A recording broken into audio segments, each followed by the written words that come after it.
Փաշինյանը վստահ է, որ 2026 թվականին կստանա ժողովրդի քվեն և կշարունակվի իր իշխանությունը, որովհետև իր իշխանության և ժողովրդի միջև օրգանիկ կապ կա։ Այդպես է, ձեր և ՔՊ իշխանության միջև օրգանիկ կապ նկատել եք։ Ժողովրդի ու իր մեջ չեմ կարծում։ Շատ քչերն են երևի այդ օրգանական կապով կապված։ Գիտեք, բնակչության մեզ կա տոկոսայնություն, խավ, որ վստահում է խոստումներին, բայց ինձ թվում է ինտելիգենցիան չէ։ Նա ուզում է իր ասածով լինի ամեն ինչ, բայց չի լինի։ Պետք է ժողովուրդը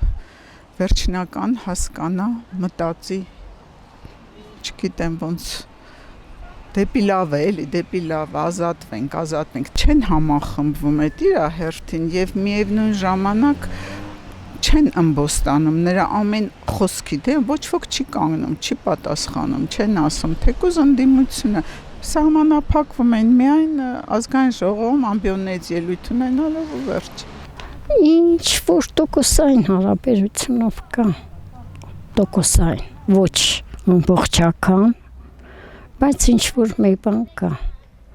Գիտեք ինչ, վստահությունը այն լիարժեք այոն չկա։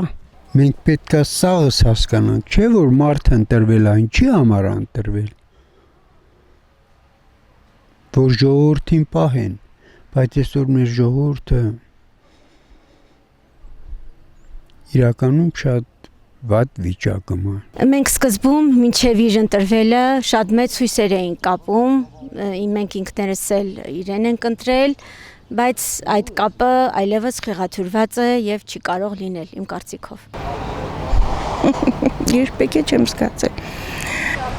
Այնքան չի։ Չէ, դուսա գայ ժողովրդի մեջ մանա գալի, բայց շատ քիչ է։ Այդ կապ չկա, ոնց լսեմ։ Կապ չկա, նրանք առանձին պետություն են, ժողովուրդը առանձին էր իրենց համար։ Ով է մտածում այդ ժողովրդի համար օրինակ։ Ով է մտածում։ Ոչ մեկը։ Կարկատած շալվարով եկել հասել ղեկավար, հիմա արդեն միլիոնատերներ են դառել։ Էլ ինչ ասելու բան կա։